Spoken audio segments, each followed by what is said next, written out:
Let's talk about how Lauryn Hill made a timeless album. This is Once Upon a Time.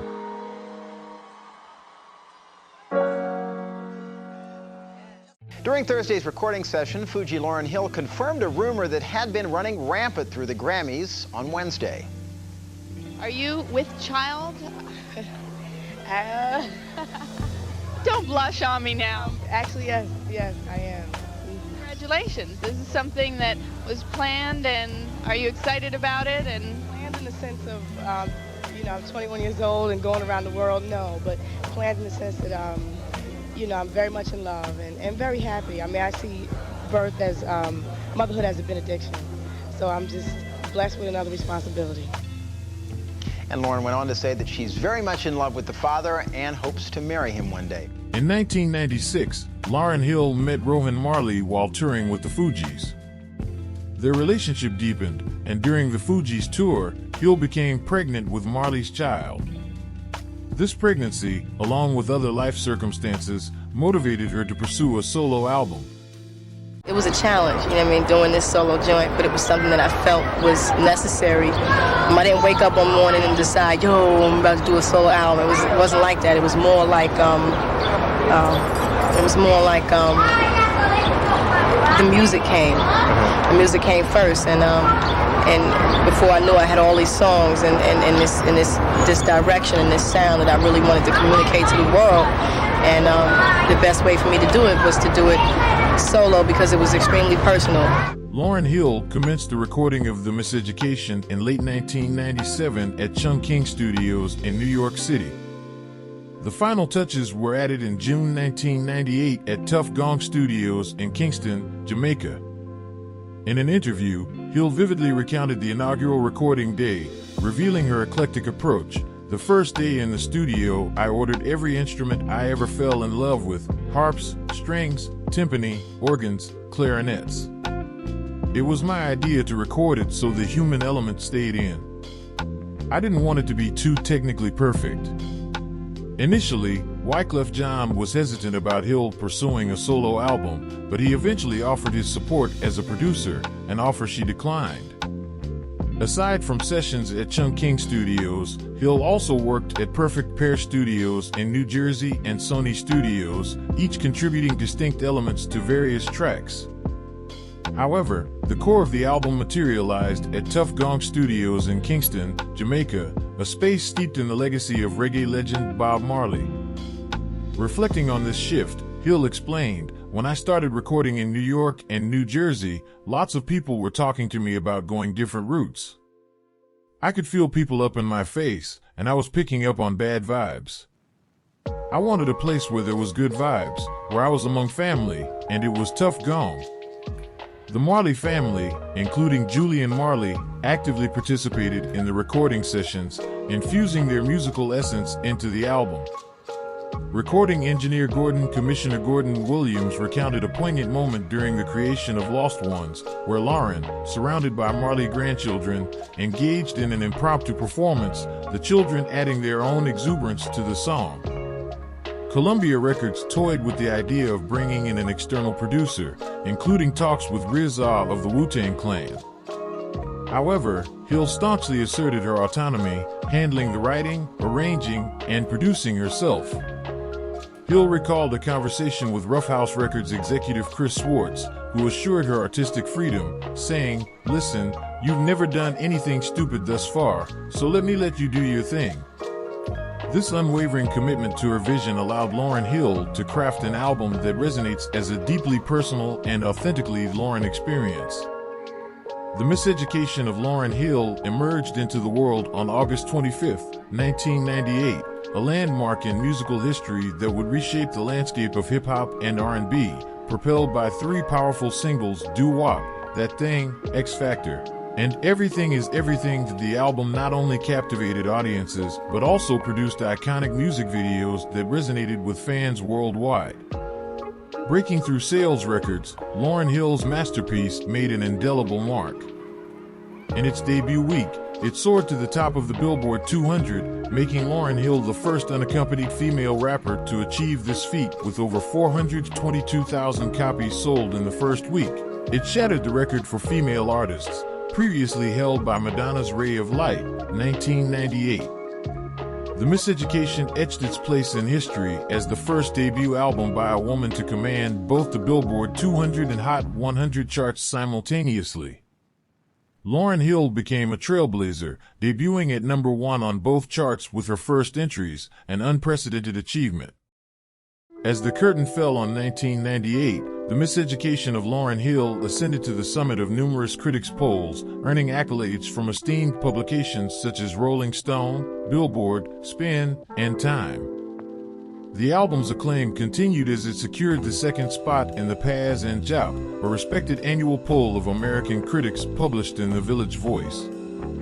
Lauryn Hill's stellar achievements extended beyond critical acclaim, as she dominated the 1999 Grammy Awards with an unprecedented 10 nominations.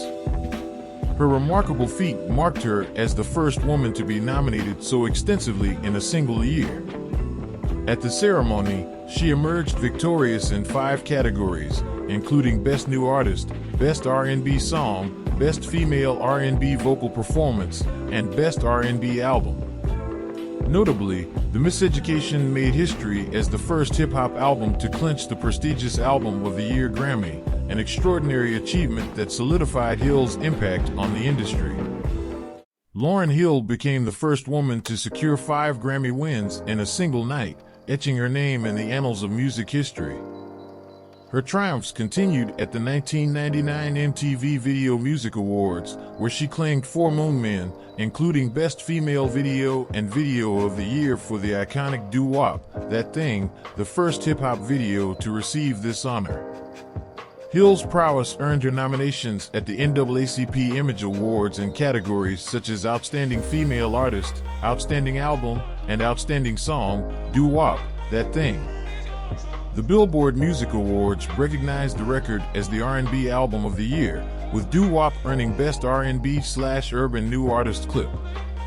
Lauryn Hill's triumphs extended to the 1999 American Music Awards, where she was honored as the Best New Soul/R&B Artist. Additionally, she received a Soul Train Award and a nomination for Best International Female Solo Artist at the Brit Awards. In the wake of these accolades, Lauryn Hill's impact on the music industry transcended genres, solidifying her status as a trailblazer and a force to be reckoned with. The Miseducation of Lauryn Hill stands as a testament to Lauryn Hill's collaboration with a group of talented musicians known as New Ark, comprising Veda Nobles, Rasheen Pugh, Tejumul Newton, and Johari Newton. Despite the collaborative nature of the work, the recording process faced challenges shaped by label expectations. There was a push for an approach akin to the Prince thing, where all tracks would be attributed solely to the artist, underwritten and produced by, minimizing external contributions. However, Hill resisted this, advocating for a more authentic representation of each musician's role without rigid documentation. In 1998, tension reached a legal impasse when New Ark filed a substantial 50-page lawsuit against Hill, her management, and the record label. Their claim asserted that Hill utilized their songs and production skills without adequately crediting their contributions. New Ark contended they were primary songwriters on 2 tracks and significant contributors to several others. However, Gordon Williams, the album's mixer and engineer, emphasized the deeply personal nature of the project, asserting that it was unequivocally Hill's vision. Audio engineer Tony Prendet, who also collaborated on the album, staunchly defended Hill's creative prowess, stating, "Lauryn's genius is her own." In response to the lawsuit, Hill counter-argued that New Ark was leveraging her success for personal gain. New Ark saw partial writing credits and financial compensation, leading to a legal battle that unfolded over the following years. The dispute was eventually resolved out of court in February 2001, with Hill reportedly settling the lawsuit for a sum of $5 million. The resolution shined a light on a complex chapter in the album's history, underscoring the challenges that can accompany the collaborative dynamics within the music industry. The Miseducation of Lauryn Hill stands alone as Lauryn Hill's sole studio album. Following its unprecedented success, Hill made a conscious decision to retreat from the limelight, distancing herself from the trappings of celebrity.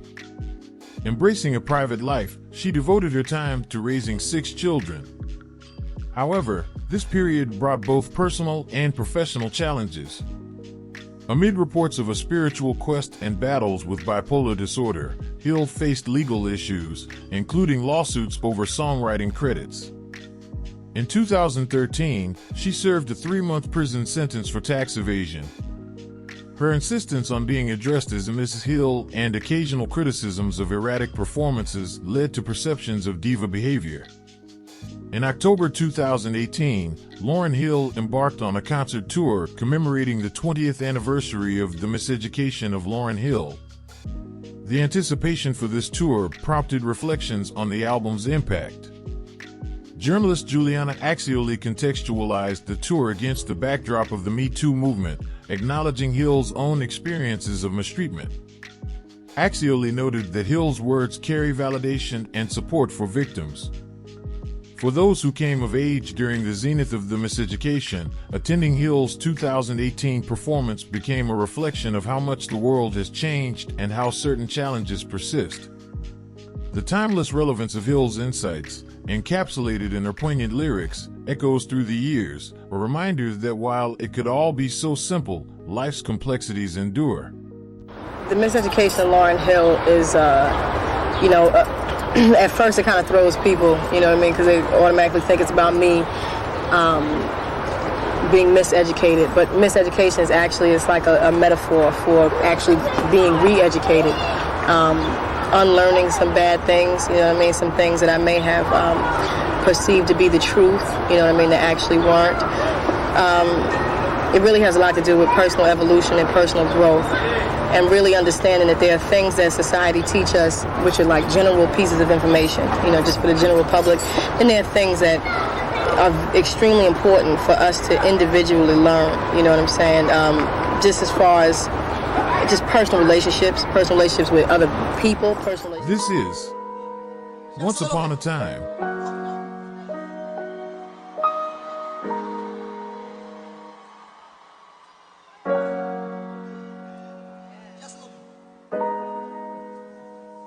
It could all be so simple.